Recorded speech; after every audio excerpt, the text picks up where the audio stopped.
Saya izin rekam dulu ya. Kue manis di atas talam, talam indah hadiah ratu. Izinkan saya mengucapkan salam. Assalamualaikum warahmatullahi wabarakatuh. Waalaikumsalam Dan selamat pagi semuanya. Pagi. Salam sejahtera untuk kita semua.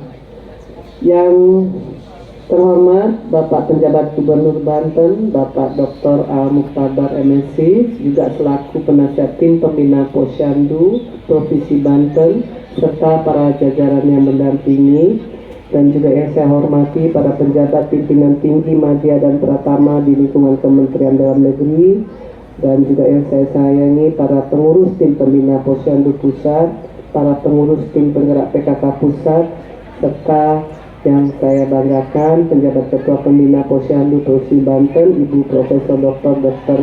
Tine K. Al Mukhtabar, Master Kes IF. Wah, ini luar biasa nih kompetensinya. Juga yang saya hormati penjabat Bupati Lebak Bapak Iwan Kurniawan selaku penasihat tim pembina Posyandu Kabupaten Lebak, yang didampingi oleh Ibu Ketua Pembina Posyandu Kabupaten Lebak, Ibu Septiana Iwan Kurniawan, serta Forkopimda Provinsi Banten dan Kabupaten Lebak, dan juga segenap pengurus pembina Posyandu se-Provinsi Banten dan se-Kabupaten Lebak, dan tak lupa ini ujung tombak dari pembangunan di daerah, yaitu Pak Camat, Kepala Desa, Lurah, se-Kabupaten Lebak yang saya hormati, dan yang saya sayangi para siswa SMP Negeri 1 Sibada, SDN 2 dan PAUD Pasar Keong, serta hadirin yang berbahagia. Dan tak lupa yang saya banggakan para ketua organisasi beserta anggota organisasi wanita di Provinsi Banten dan Kabupaten Lebak. Alhamdulillah kita hari ini bisa bersama-sama dalam rangka mengikuti acara peninjauan pilot Proyek Posyandu dengan pelayanan 6 standar pelayanan minimal SPM di Kabupaten Lebak, Provinsi Banten. Saya mengucapkan terima kasih dan hormat setinggi-tingginya atas kerjasama dan kerja keras dari jajaran pemerintah Kabupaten Lebak dan dukungan dari segenap pihak agar pelaksanaan kegiatan hari ini bisa berjalan sukses. Bapak-bapak, ibu-ibu hadirin yang saya hormati, kita ketahui bersama bahwa saat ini masyarakat menghadapi isu-isu strategis yang meliputi pelayanan publik ataupun yang berdampak pada kehidupan mereka sehari-hari, yaitu meliputi pelayanan dasar, meliputi satu bidang pendidikan.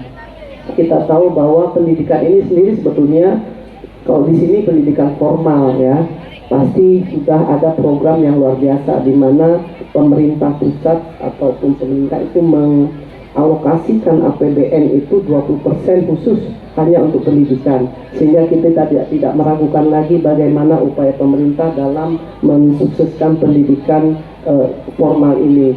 Tapi ada juga sebetulnya pendidikan informal yang penting, yang tidak hanya di luar rumah, yaitu mulai dari kandungan, ya, mulai dari ibu-ibu mengandung anaknya itu sudah ada artinya pendidikan informal itu, yaitu pendidikan mulai mempersiapkan anak sebagai anak yang sehat, bisa mempunyai tingkat intelijensia yang tinggi, dan waktu melahirkan sampai mendidik di usia dini, yaitu pada masa-masa 1000 hari pertama kehidupan dan kemudian balita dan lain-lain.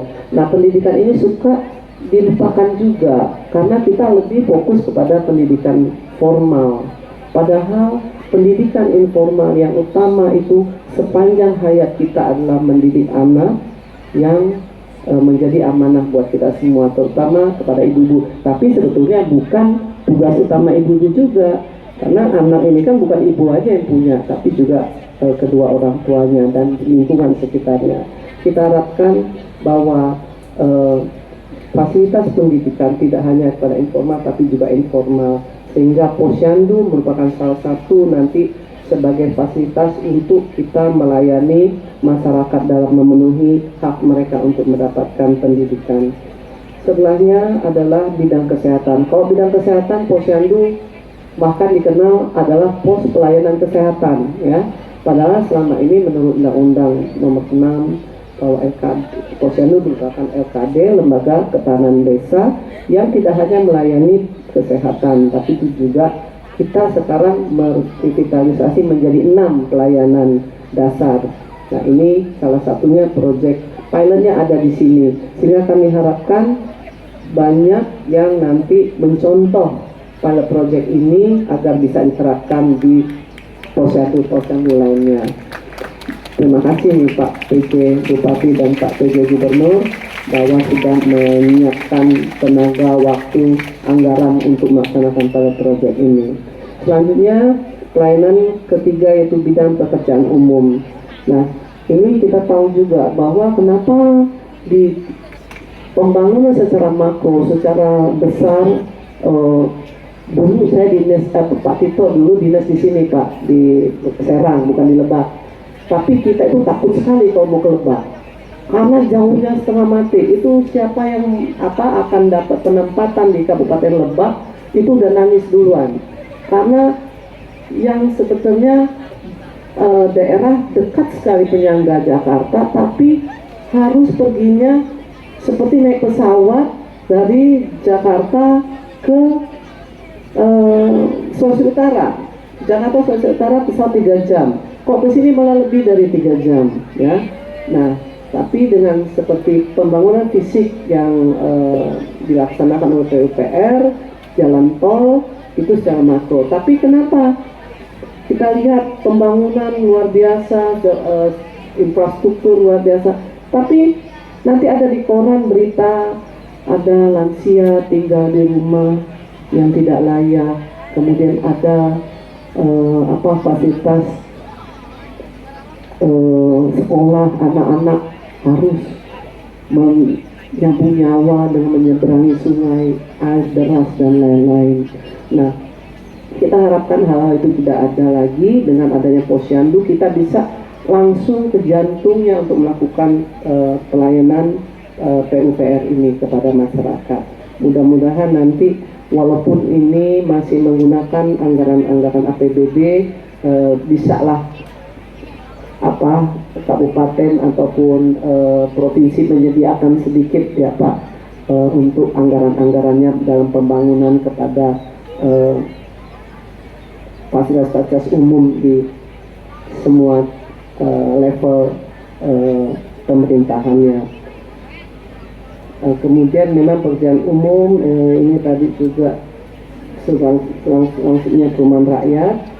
Kemudian juga di bidang Trantipbum Litmas, kita tahu bahwa layanan jaminan rasa aman dan belum adanya pencegahan tetap tentang ketertiban dan ketentraman dan ketertiban umum ini, yaitu dengan pencegahan dini dari segala gangguan ketentraman dan ketertiban umum ini bisa menjadi Posyandu bisa menjadi tempat agar masyarakat berkumpul untuk menciptakan rasa aman, tentram, dan tertib di daerahnya masing-masing. Juga 6 SPM selanjutnya adalah bidang sosial, di mana masih adanya masyarakat masih belum merasa terlindungi dan terjamin keadaan sosialnya, sehingga kita melalui Posyandu bisa merangkul semua pihak agar bisa membantu ya Pak keadaan sosial. Kita tahu bahwa keadaan sosial ini masuk dalam Pancasila yang harusnya memang sudah menjadi hak masyarakat untuk mendapat pemerataan sosial di kehidupannya.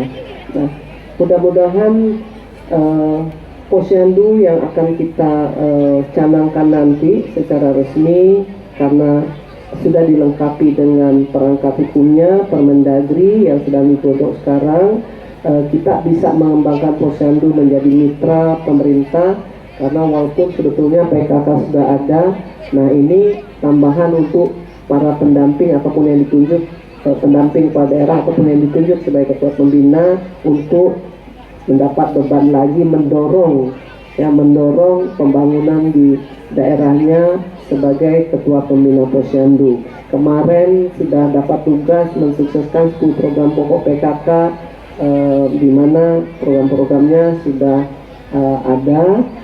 Nah, ini ditambah lagi, lebih keras lagi. Tapi ini biasanya yang Posyandu ini lebih realistis ya, karena lebih tindakan nyata.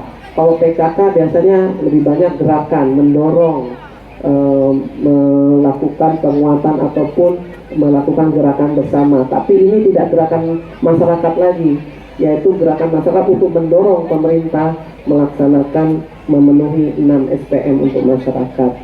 Dan berdasarkan Undang-Undang Nomor 6 Tahun 2014 yang direvisi menjadi Undang-Undang Nomor 3 Tahun 2024 mengenai desa, dijabarkan dalam PP No. 43 Tahun 2014. Saat ini Posyandu merupakan salah satu lembaga pemasaran desa yang telah bertransformasi menjadi wadah partisipasi masyarakat yang juga merupakan mitra pemerintah desa kelurahan dalam perencanaan, pelaksanaan dan pengawasan pembangunan, serta meningkatkan pelayanan kepada masyarakat serta masyarakat di desa atau kelurahan. Dengan pengertian tersebut, Posyandu tidak hanya memberikan pelayanan kepada bidang kesehatan saja, namun Posyandu dapat bergerak untuk melayani 6 bidang SPM, yaitu pendidikan, kesehatan, pekerjaan umum, perumahan rakyat, ketentrapan, ketertiban umum, perlindungan masyarakat dan sosial, sebagaimana diatur dalam PP Nomor 2 Tahun 2018 dan Permendagri Nomor 59 Tahun 2021. Dari segi pendanaan, Posyandu tidak hanya bersumber dari APBD ke anggaran pendapatan dan belanja desa kelurahan, namun juga dapat bersumber dari APBN, APBD provinsi, APBD kabupaten kota, dan sumber lainnya yang sah sesuai perundang-undangan. Nah, ini kami sedang bekerja keras, Pak, supaya Posyandu ini masuk dalam RPJMN tahun 2024-2029. Namun ya lagi berjuang, Pak ya, namanya berjuang. Mudah-mudahan bisa berhasil dan kami mohon doanya. Selanjutnya dari saya itu saja, Pak. Mudah-mudahan pada proyek ini tidak hanya karena saya mau datang dilaksanakan, tapi juga berlanjut terus, dan masyarakat nanti kalau kalau proyeknya hanya dihentikan sekarang, boleh protes, boleh kirim surat ke saya bahwa tidak ada kelanjutannya, gitu ya, supaya nanti Posyandu juga menuntut di tempat lain, menuntut juga agar pelaksanaan pelayanan 6 SPM ini bisa dilaksanakan ya, Pak PJ Group, Pak PJ Bupati, dan Pak PJ Bupati di lingkungan Provinsi Banten ini.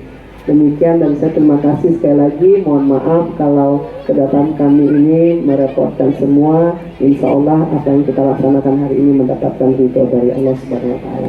Wassalamualaikum warahmatullahi wabarakatuh. Terima kasih. Waalaikumsalam warahmatullahi wabarakatuh.